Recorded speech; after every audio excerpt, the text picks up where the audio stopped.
signs of being great. Any person may become great. There is a principle of power in every person. By the intelligent use and direction of this principle, man can develop his own mental faculties. Man has an inherent power by which he may grow in whatsoever direction he pleases. There does not appear to be any limit to the possibilities of his growth. No man has yet become so great in any faculty but that it is possible for someone else to become greater. The possibility is in the original substance from which man is made. Genius is omniscience flowing into man. Genius is more than a talent. Talent may merely be one faculty developed out of the proportion to other faculties, but genius is the union of man and God in the acts of the soul. Great men are always greater than their deeds. They are in connection with a reserve of power that is without limit. We do not know where the boundary of mental powers of man is. We do not even know that there is a boundary. The power of conscious growth is not given to the lower animals. It is man's alone and may be developed and increased by him. The lower animals can, to a great extent, be trained and developed by man, but man can train and develop himself. He alone has this power, and he has it to an apparently unlimited extent. The purpose of life for man is growth, just as the purpose of life for trees and plants is growth. Trees and plants grow automatically and along fixed lines. Man can grow as he will. Trees and plants can only develop certain possibilities and characteristics. Man can develop any power which is or has been shown by any person anywhere. Nothing that is possible in spirit is impossible in flesh and blood. Nothing that man can think is impossible in action. Nothing that man can imagine is impossible of realization. Man is formed for growth, and he is under the necessity of growing. It is essential to his happiness that he should continuously advance. Life without progress becomes unendurable, and the person who ceases from growth must either become an imbecile or insane. The greater and more harmonious and well-rounded his growth, the happier man will be. There is no possibility in any man that is not in every man. But if they proceed naturally, no two men will grow into the same thing, or be alike. Every man comes into the world with a predisposition to grow along certain lines, and growth is easier for him along those lines than in any other way. This is a wise provision, for it gives endless variety. It is as if a gardener should throw all his bulbs into one basket. To the superficial observer they would look alike, but growth reveals a tremendous difference. So of men and women, they are like a basket of bulbs. One may be a rose and add brightness and color to some dark corner of the world. One may be a lily and teach a lesson of love and purity to every eye that sees. One may be a climbing vine and hide the rugged outlines of some dark rock. One may be a great oak, among whose boughs the birds shall nest and sing, and beneath whose shade the flocks shall rest at noon. But every one will be something worthwhile, something rare, something perfect. There are undreamed of possibilities in the common lives all around us. In a large sense, there are no common people. In times of national stress and peril, the cracker-box loafer of the corner store and the village drunkard become heroes and statesmen through the quickening of the principle of power within them. There is a genius in every man and woman waiting to be brought forth. Every village has its great man or woman, someone to whom all go for advice in time of trouble, someone who is instinctively recognized as being great in wisdom and insight. To such a one, the minds of the whole community turn in times of local crisis. He is tacitly recognized as being great. He does small things in a great way. He could do great things as well if he did but undertake them. So can any man, so can you. The principle of power gives us just what we ask of it. If we only undertake little things, it only gives us power for little things. But if we try to do great things in a great way, it gives us all the power there is. But beware of undertaking great things in a small way. Of that we shall speak further on. There are two mental attitudes a man may take. One make him like a football. It has resilience and reacts strongly when force is applied to it. But it originates nothing. It never acts of itself.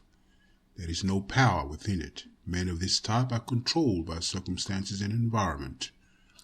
Their destinies are decided by things external to themselves.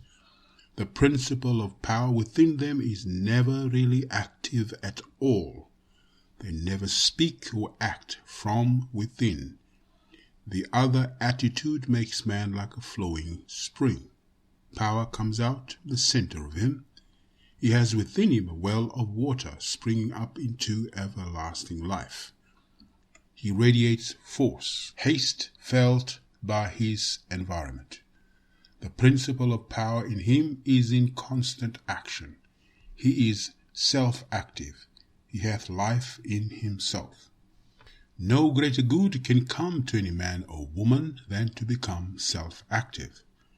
All the experiences of life are designed by Providence to force men and women into self-activity, to compel them to cease being creatures of circumstances and master their environment.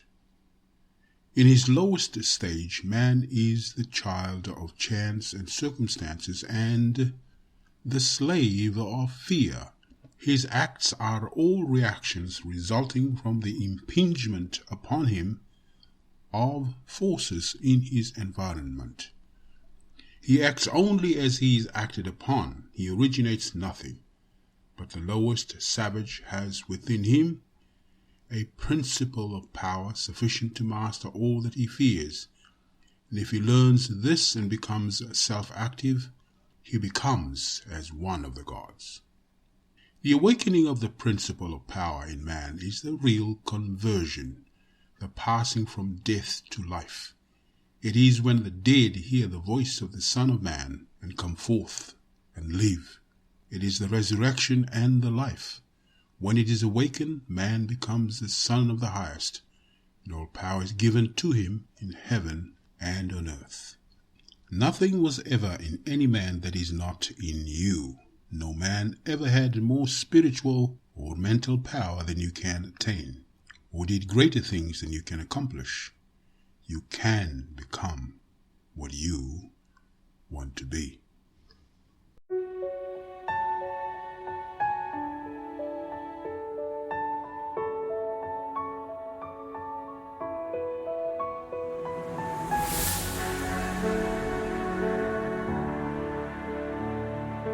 The Science of Being Great, Chapter 2. Heredity and Opportunity. You are not barred from attaining greatness by heredity. No matter who or what your ancestors may have been, or how unlearned or lowly their station, the upward way is open for you. There is no such thing as inheriting a fixed mental position.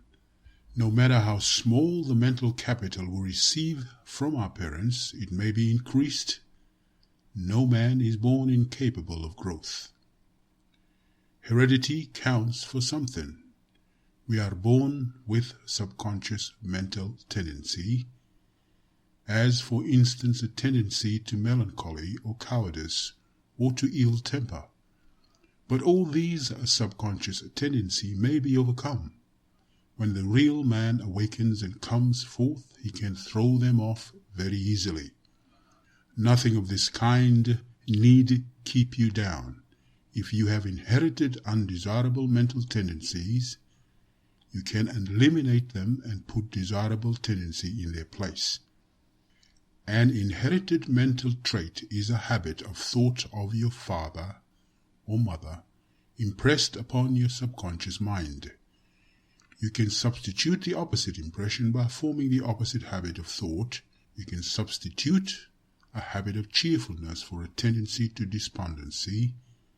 You can overcome cowardice or ill temper. Heredity may count for something. In an inherited conformation of the skull, there is something in phrenology, if not as much as its exponents claim. It is true that the different faculties are localized in the brain, and that the power of a faculty depends upon the number of active brain cells in its area. A faculty whose brain area is large is likely to act with more power than one whose cranial section is small. Hence, persons with certain conformations of the skull show talent as musicians, orators, mechanics, and so on. It has been argued from this that a man's cranial formation must, to a great extent, decide his station in life. But this is an error. It has been found that a small brain section with many fine and active cells gives as powerful expression to faculty as a larger brain with coarser cells. And it has been found that by turning the principle of power into any section of the brain, with the will and purpose to develop a particular talent, the brain cells may be multiplied indefinitely. Any faculty, power, or talent you possess, no matter how small or rudimentary, may be increased. You can multiply the brain cells in this particular area until it acts as powerfully as you wish. It is true that you can act most easily through these faculties that are now most largely developed. You can do with the least effort the things which come naturally. But it is also true that if you will make the necessary effort, you can develop any talent. You can do what you desire to do and become what you want to be. When you fix upon some ideal and proceed as hereinafter directed, all the power of your being is turned into the faculties required in the realization of that ideal. More blood and nerve force go to the corresponding sections of the brain, and the cells are quickened, increased, and multiplied in numbers. The proper use of the mind of man will build a brain capable of doing what the mind wants to do. The brain does not make the man makes the brain. Your place in life is not fixed by heredity, nor are you condemned to the lower levels by circumstances or lack of opportunity. The principle of power in man is sufficient for all the requirements of his soul. No possible combination of circumstances can keep him down if he makes his personal attitude right and determines to rise.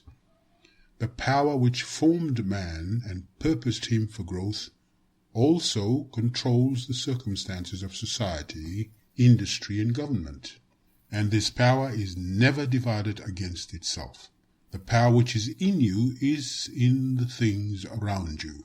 And when you begin to move forward, the things will arrange themselves for your advantage, as described in the later chapters of this book. Man was formed for growth, and all things external were designed to promote his growth. No sooner does a man awaken his soul and enter on the advancing way, then he finds that not only is God for him, but nature society, and his fellow men are for him also. And all things work together for his good if he obeys the law. Poverty is no bar to greatness, for poverty can always be removed. Martin Luther as a child sang in the streets for bread. Linus the naturalist had only $40 with which to educate himself. He mended his own shoes and often had to beg meals from his friends. Hugh Miller, apprenticed to a stonemason, began to study geology in a quarry. George Stephenson, the inventor of the locomotive engine and one of the greatest of civil engineers, was a coal miner, working in a mine when he awakened and began to think. James Watt was a sickly child and was not strong enough to be sent to school. Abraham Lincoln was a poor boy.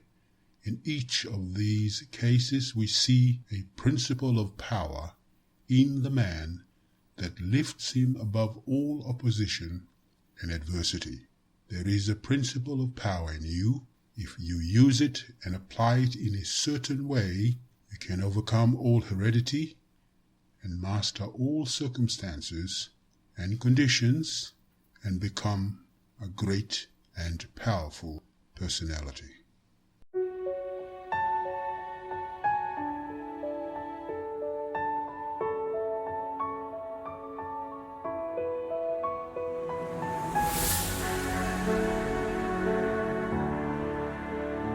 The Science of Being Great, Chapter 3, The Source of Power. Man's brain, body, mind, faculties, and talents are the mere instruments he uses in demonstrating greatness. In themselves they do not make him great. A man may have a large brain and a good mind, strong faculties and brilliant talents, and yet he is not a great man unless he uses all these in a great way. That quality which enables man to use his abilities in a great way makes him great, and to that quality we give the name of wisdom. Wisdom is the essential basis of greatness. Wisdom is the power to perceive the best ends to aim at and the best means for reaching those ends. It is the power to perceive the right thing to do. The man who is wise enough to know the right thing to do, and who is good enough to wish to do only the right thing, and who is able and strong enough to do the right thing, is a truly great man. He will instantly become marked as a personality of power in any community, and men will delight to do him honor. Wisdom is dependent upon knowledge. Where there is complete ignorance, there can be no wisdom. No knowledge of the right thing to do. Man's knowledge is comparatively limited, and so his wisdom must be small, unless he can connect his mind with knowledge greater than his own, and draw from it, by inspiration, the wisdom that his own limitations deny him. This he can do. This is what the really great men and women have done. Man's knowledge is limited and uncertain, therefore he cannot have wisdom in himself. Only God knows all truth. Therefore only God can have real wisdom, or the right thing to do at all times, and man can receive wisdom from God. I proceed to give an illustration. Abraham Lincoln had limited education, but he had the power to perceive truth. In Lincoln we see preeminently apparent the fact that real wisdom consists in knowing the right thing to do at all times and under all circumstances, in having the will to do the right thing, and in having talent and ability enough to be competent and be able to do the right thing. Back in the day of the abolition agitation, and during the compromise period when all other men were more or less confused as to what was right, as to what ought to be done, Lincoln was never uncertain. he saw through the superficial arguments of the pro-slavery men. He saw also the impracticability and fanaticism of the abolitionists. He saw the right ends to aim at, and he saw the best means to attain those ends. It was because men recognized that he perceived truth and knew the right thing to do that they made him president. Any man who develops the power to perceive truth and who can show that he always knows the right thing to do and that he can be trusted to do the right thing will be honored and advanced. The whole world is looking eagerly for such men. When Lincoln became president, he was surrounded by a multitude of so-called able advisers, hardly any two of whom were agreed. At times they were all opposed to his policies. At times almost the whole North was opposed to what he proposed to do. But he saw the truth when others were misled by appearances. His judgment was seldom or never wrong. He was at once the ablest statesman and the best soldier of the period. Where did he, a comparatively unlearned man, get his wisdom? It was not due to some peculiar formation of his skull, or to some finesse of texture of his brain. It was not due to some physical characteristic. It was not even a quality of mind due to superior reasoning power. Processes of reason do not often reach knowledge of truth. It was due to a spiritual insight. He perceived truth, but where did he perceive it, and whence did the perception come? We see something similar in Washington, whose faith and courage, due to his perception of truth, held the colonies together during the long and often apparently hopeless struggle of the Revolution. We see something of the same thing in the phenomenal genius of Napoleon, who always knew, in military matters, the best means to adopt. We see that the greatness of Napoleon was in nature rather than in Napoleon. We discover back of Washington and Lincoln something greater than either Washington or Lincoln. We see the same thing in all great men and women. They perceive truth, but truth cannot be perceived until it exists. And there can be no truth until there is a mind to perceive it. Truth does not exist apart from mind. Washington and Lincoln were in touch and communication with a mind that knew all knowledge and contained all truth. The same is true of all who manifest wisdom. Wisdom is obtained by reading the mind of God.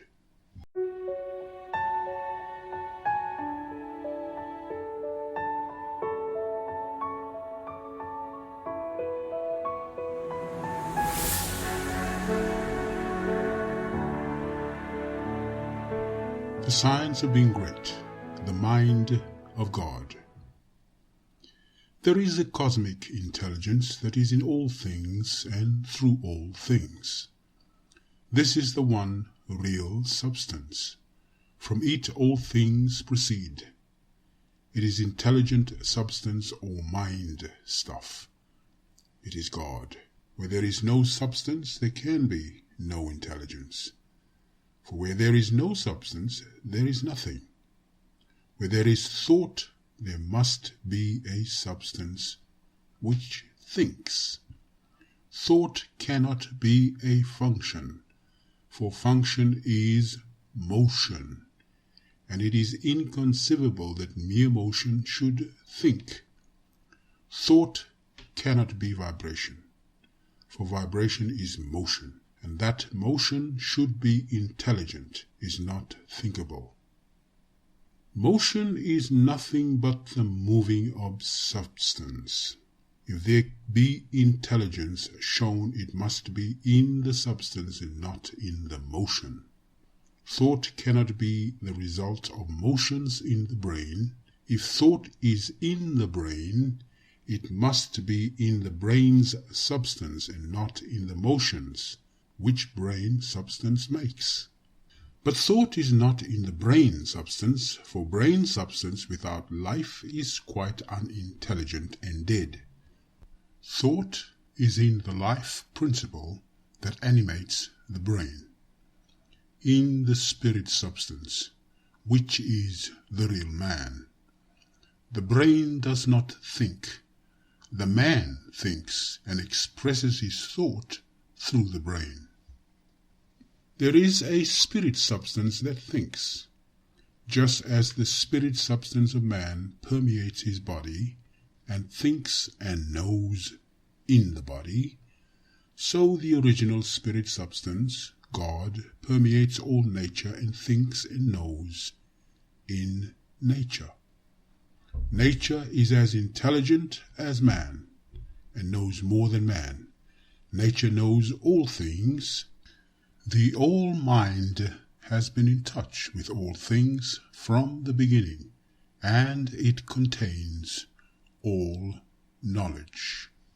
Man's experience covers a few things, and these things man knows. But God's experience covers all the things that have happened since the creation, from the wreck of a planet or the passing of a comet to the fall of a sparrow. All that is and all that has been are present in the intelligence that is wrapped about us and enfolds us and presses upon us from every side. All the encyclopedias men have written are but trivial affairs compared to the vast knowledge held by the mind in which men live, move, and have their being. The truths men perceive by inspiration are thoughts held in this mind. If they were not thoughts, men could not perceive them, for they would have no existence. They could not exist as thoughts unless there is a mind for them to exist in, and a mind can be nothing else than a substance which thinks. Man is thinking substance, a portion of the cosmic substance, but man is limited, while the cosmic intelligence from which he sprang, which Jesus calls the Father, is unlimited. All intelligence, power, and force come from the Father. Jesus recognized this and stated it very plainly. Over and over again he ascribed all his wisdom and power to his unity with the Father, and to his perceiving the thoughts of God. My Father and I are one. This was the foundation of his knowledge and power. He showed the people the necessity of becoming spiritually awakened, of hearing his voice and becoming like him. He compared the unthinking man, who is the prey and sport of circumstances, to the dead man in a tomb, and besought him to hear and come forth. God is spirit, he said. Be born again, become spiritually awake, and you may see his kingdom. Hear my voice, see what I am and what I do, and come forth and live. The words I speak are spirit and life. Accept them, and they will cause a well of water to spring up within you. Then you will have life within yourself. I do what I see the Father do, he said, meaning that he read the thoughts of God. The Father shows all things to the Son. If any man has the will to do the will of God, he shall know truth. My teaching is not my own, but his that sent me. You shall know the truth, and the truth shall make you free. The Spirit shall guide you into all truth. We are immersed in mind, and that mind contains all knowledge and all truth. It is seeking to give us this knowledge, for our Father delights to give good gifts to his children. The prophets and seers and great men and women, past and present, were made great by what they received from God, not by what they were taught by men. This limitless reservoir of wisdom and power is open to you. You can draw upon it as you will, according to your needs. You can make yourself what you desire to be. You can do what you wish to do. You can have what you want. To accomplish this, you must learn to become one with the Father, so that you may perceive truth, so that you may have wisdom and know the right ends to seek and the right means to use to attain those ends, and so that you may secure power and ability to use the means.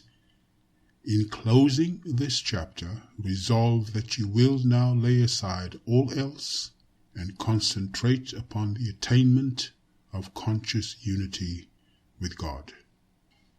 Oh, when I'm safe in my sylvan home, I tread on the pride of Greece and Rome, and when I'm stretched beneath the pines, where the evening star so holy shines, I laugh at the law and pride of men, at the sophist schools and the learned clan, for what are they all in their high conceit, when man in the bush with God may meet?